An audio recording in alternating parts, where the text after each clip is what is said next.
সুপ্রভাত বন্ধুরা। আজ ২৬ ফেব্রুয়ারি বৃহস্পতিবার।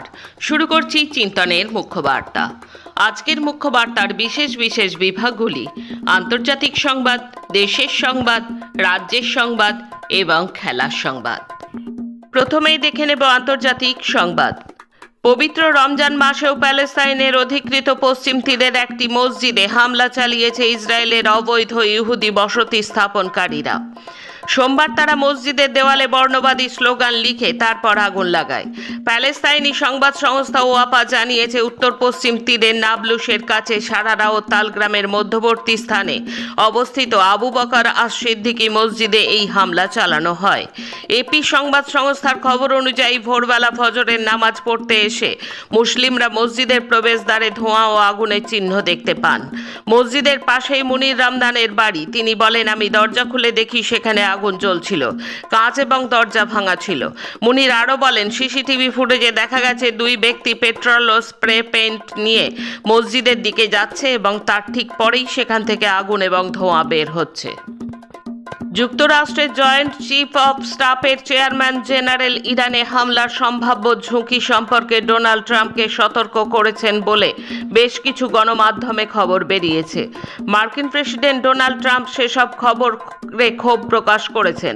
ওইসব গণমাধ্যমের খবরে বলা হয়েছে, এই ঝুঁকির মধ্যে দীর্ঘমেয়াদী যুদ্ধে জড়িয়ে পড়া এবং মার্কিন সেনাদের হতাহত হওয়ার আশঙ্কার কথা উল্লেখ করা হয়েছিল। গত সোমবার সামাজিক যোগাযোগ মাধ্যমে এক পোস্টে ট্রাম্প এসব খবরের জবাব দিয়েছেন। তিনি দাবি করেছেন, কেইন অবশ্যই বিশ্বাস করেন, ইরান যদি তার শর্তগুলো মেনে না নেয় তবে ইরানের সঙ্গে যুদ্ধে খুব সহজেই জেতা সম্ভব। বিশ্বজুড়ে ট্রাম্প প্রশাসনের আরোপ করা বিশাল অঙ্কের শুল্কের বড় অংশ গত সপ্তাহে মার্কিন সুপ্রিম কোর্ট আটকে দেওয়ার পর এবার নতুন হুঁশিয়ারি দিয়েছেন প্রেসিডেন্ট ডোনাল্ড ট্রাম্প। তিনি বলেছেন, যে সব দেশ সাম্প্রতিক বাণিজ্য চুক্তি নিয়ে চালবাজি বা টালবাহানা করবে তাদের ওপর আরও চড়া হারে শুল্ক আরোপ করা হবে।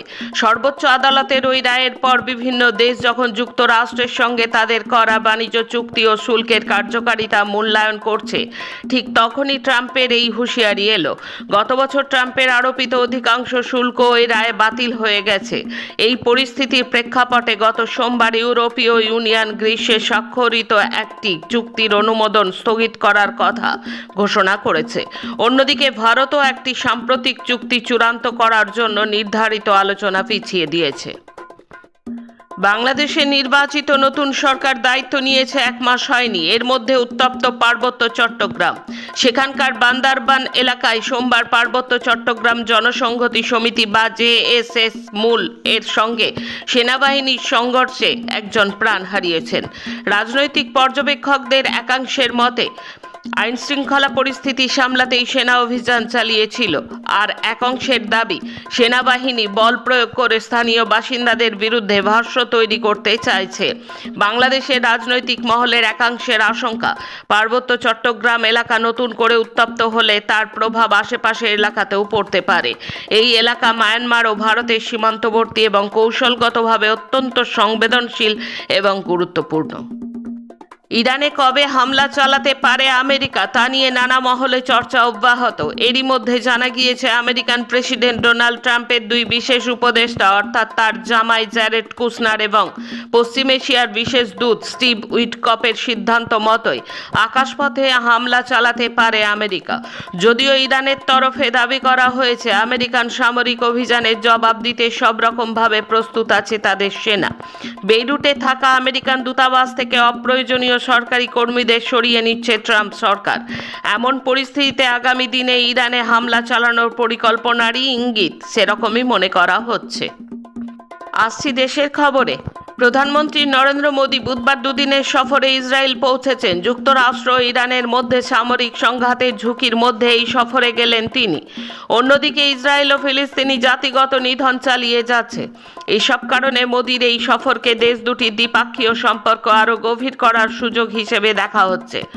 প্রথম ভারতীয় প্রধানমন্ত্রী হিসেবে 2017 সালে নরেন্দ্র মোদী ইসরায়েল সফরে গিয়েছিলেন। তখনও ইসরায়েলের প্রধানমন্ত্রী ছিলেন বেঞ্জামিন নেতানিয়াহু। প্রায় 9 বছর পর দুই নেতা এখনো ক্ষমতায় রয়েছেন। একে অপরকে বন্ধু হিসেবে সম্বোধন করা মোদি ও নেতানিয়াহু এবার কৃত্রিম বুদ্ধিমত্তা ও প্রতিরক্ষা সংক্রান্ত বিষয় নিয়ে আলোচনা করবেন। ইসরায়েল বর্তমানে তাদের সামরিক সংক্রান্ত সরঞ্জামের রপ্তানি বৃদ্ধির চেষ্টা করে যাচ্ছে। প্রসঙ্গত, এমন এক সময় মোদি ইসরায়েল সফরে গেলেন যখন মধ্যপ্রাচ্যে মার্কিন সামরিক উপস্থিতি ব্যাপকভাবে বৃদ্ধি করা হয়েছে। যুক্তরাষ্ট্রের প্রেসিডেন্ট ডোনাল্ড ট্রাম্প হুমকি দিয়েছেন, চুক্তিতে পৌঁছানো না গেলে ইরানের ওপর হামলা চালানো হবে। ব্যাংক জালিয়াতি সংক্রান্ত তদন্তে বড় পদক্ষেপ করল এনফোর্সমেন্ট ডিরেক্টরেট। রিলায়েন্স গোষ্ঠীর চেয়ারম্যান অনিল আম্বানির মুম্বাইয়ে 17 তলা বিলাসবহুল আবাস অ্যাওয়ার্ড সংযুক্ত করেছে কেন্দ্রীয় তদন্তকারী সংস্থা। পলি হিল এলাকায় অবস্থিত 66 মিটার উঁচু এই সম্পত্তির মূল্য ধরা হয়েছে 3,716 কোটি টাকা। সরকারি সূত্রে জানা গিয়েছে, মানি লন্ডারিং প্রতিরোধ আইনের আওতায় অস্থায়ী সংযুক্তিকরণের নির্দেশ জারি হয়েছে। এই পদক্ষেপের পর মামলার মোট সংযুক্ত সম্পদের পরিমাণ দাঁড়িয়েছে প্রায় 15,700 কোটি টাকা। প্রসঙ্গত, রিলায়েন্স কমিউনিকেশনসকে ঘিরে আর্থিক অনিয়ম এবং ঋণের অভিযোগে বৃহত্তম তদন্তের অংশ হিসেবে এই পদক্ষেপ বলে জানানো হয়েছে। ঝাড়খণ্ডে ভয়াবহ এয়ার অ্যাম্বুলেন্স দুর্ঘটনা তদন্তে উঠে আসছে একের পর এক গুরুত্বপূর্ণ তথ্য। ভেঙে পড়ে 7 জনের মৃত্যু হয় যে বিমান, সেই বিমানে কোনো ব্ল্যাক বক্সই ছিল না বলে জানিয়েছেন সংশ্লিষ্ট আধিকারিকেরা। ফলে দুর্ঘটনার প্রকৃত কারণ নির্ধারণ করা তদন্তকারীদের জন্য বড় চ্যালেঞ্জ হয়ে দাঁড়াতে পারে। বিজেপি শাসিত আসামের শিলচরে মধ্যরাতে স্বামীর সঙ্গে লং ড্রাইভে বেরিয়ে গণধর্ষণের শিকার হলেন এক তরুণী। মন্ত্রীদের কখনো কোনো সম্প্রদায়কে লক্ষ্যবস্তু করা উচিত নয় মনে করিয়ে দিল সুপ্রিম কোর্ট। 7টি প্রতিনিধি দল, 55 জন সংসদ, 33টি দেশ। গত বছর জুন মাসে অপারেশন সিঁদুরের পর তড়িঘড়ি ভারতের সন্ত্রাস বিরোধী অবস্থান বোঝাতে সেই বিদেশ অভিযানের ফলে কূটনৈতিক লাভ কতটা হয়েছে তা নিয়ে বিতর্ক এখনো চলছে। তারই মধ্যে লোকসভার স্পিকারের সাম্প্রতিক সিদ্ধান্তকে ঘিরে ফের আলোড়ন বিরোধী শিবিরে। 7টির বেশি দেশে 600-র বেশি লোকসভা ও রাজ্যসভার সংসদকে সংসদীয় বন্ধুত্বের দল হিসেবে পাঠানোর ঘোষণা করা নিয়ে বিতর্ক শুরু হয়ে গিয়েছে। গতবারের সেই দৈত্যের খরচ প্রায় 100 কোটির মতো ছিল বলে সূত্রে খবর। এবার যেহেতু বিষয়টি আকারে মহাদৈত্যের, তাই করদাতাদের টাকায় আকাশ ছোঁয়া খরচ হবে বলে মনে করা হচ্ছে। স্পিকারের বিরুদ্ধে অনাস্থা প্রস্তাব নিয়ে ভোটাভুটির আগে এটা তার সচিবালয় তথা সরকারের পক্ষ থেকে কোনো নরমপন্থী কৌশল কিনা উঠছে সেই প্রশ্ন। গুরুকে দেবতার আসনে বসানোর যেসব যুক্তিবাদীরা তার অনুগামীদের বোকা, অপদার্থ ও বর্বর বলেন, তারাই আসলে একটি স্কাউন্ডেল। সম্প্রতি মাদ্রাজ হাইকোর্টের বিচারপতি জি.আর. গুরুস্বামী এমন মত প্রকাশ করেছেন। তার কথায়, তামিলনাড়ুতে কিছু যুক্তিবাদী আমাদের অযোগ্য, বোকা ও বর্বর বলে মনে করেন, কারণ আমরা গুরুকে দেবতা জ্ঞান করি। একথা যারা বলছেন তারা সকলেই স্কাউন্ডেল। তিনি সম্প্রতি গুরু বন্দনা উৎসবে বক্তব্য রাখছিলেন। তার সাপ কথা, দেবতাকে দেখা যায় না, পা ছোঁয়া যায় না, কিন্তু গুরুর ক্ষেত্রে তা করা যায়। এখন রাজ্যের খবর। প্রকাশ্যে গুলি চালিয়ে এক প্রমোটারকে খুন হাওড়ার পিলখানায়। হাওড়া শহরের আইন শৃঙ্খলার অবনতি ও খুনের ঘটনার প্রতিবাদে বুধবার সন্ধ্যায় পিলখানার মোড়ে বিক্ষোভ দেখান সিপিআইএম কর্মীরা। বিক্ষোভ মিছিলে দোষীদের গ্রেপ্তার ও দৃষ্টান্তমূলক শাস্তির দাবি জানানো হয়। বুধবার ভোররাতে প্রকাশ্য গুলি চালিয়ে এক প্রমোটারকে খুন করা হয় হাওড়ার পিলখানায়। মৃতের নাম মোহাম্মদ শফিকুল। অভিযুক্ত দুই দুষ্কৃতী হারুন খান ও রশিদ খান তৃণমূল কংগ্রেস কর্মী ও স্থানীয় বিধায়ক গৌতম চৌধুরীর ঘনিষ্ঠ। বুধবার সকালে মৃত শফিকুলের বাড়ি বিধায়ক গৌতম চৌধুরী এলে তাকে ঘিরে বিক্ষোভ দেখাতে থাকেন স্থানীয় বাসিন্দারা। প্রাথমিকে 32,000 চাকরি বহালের নির্দেশ দিয়েছিল কলকাতা হাইকোর্ট। সেই নির্দেশকে চ্যালেঞ্জ করে সুপ্রিম কোর্টের দ্বারস্থ হলেন মূল মামলাকারীদের একাংশ। তাদের তরফে দেশের শীর্ষ আদালতে স্পেশাল লিভ পিটিশন দায়ের করা হয়েছে। নিয়োগ প্রক্রিয়ায় দুর্নীতি থাকায় 2023 সালে তৎকালীন বিচারপতি অভিজিৎ গঙ্গোপাধ্যায় প্রায় 32,000 শিক্ষককে চাকরিচ্যুত করার নির্দেশ দিয়েছিলেন। কিন্তু 2025 সালে 3রা ডিসেম্বর বিচারপতি তপব্রত চক্রবর্তীর ডিভিশন বেঞ্চ চাকরি চাকরি বাতিলের নির্দেশ খারিজ করে দেন। তাদের পর্যবেক্ষণ ছিল প্রায় 32,000 শিক্ষকের চাকরি বাতিল করতে পর্যাপ্ত প্রমাণ প্রয়োজন। মামলাকারীদের একাংশের বক্তব্য, দুর্নীতির প্রমাণ থাকার পরও কেন মানবিকতার যুক্তিতে চাকরি বহাল রাখা হয়েছে, যা আইনসঙ্গত নয়। তাই ডিভিশন বেঞ্চের রায় পুনর্বিবেচনা করা প্রয়োজন। মার্চের প্রথম সপ্তাহেই সুপ্রিম কোর্টে এই মামলার শুনানি হতে পারে বলে জানা গিয়েছে। মাসের 30 দিনই নিশ্চিত করতে হবে কাজ, পাশাপাশি দিতে হবে স্থায়ী কর্মীর স্বীকৃতিও। এই দাবি নিয়ে বুধবার সল্টলেকে পশ্চিমবঙ্গের শিক্ষা ভবনের সদর দপ্তর অর্থাৎ বিকাশ ভবনের সামনে বিক্ষোভ দেখান কয়েকশো সিভিল ডিফেন্স ভলেন্টিয়ার। বিভিন্ন জেলা থেকে বিক্ষোভকারীরা এদিন বিকাশ ভবনের সামনে উপস্থিত হন গত বছর 13 জুলাই জারি করা সরকারি আদেশ সংশোধনের দাবিতে। তারা বিকাশ ভবনের বাইরে রাস্তায় অবস্থান করেন। অবস্থানের জেরে কার্যত ওই এলাকায় যান চলাচল বন্ধ রাখা হয়।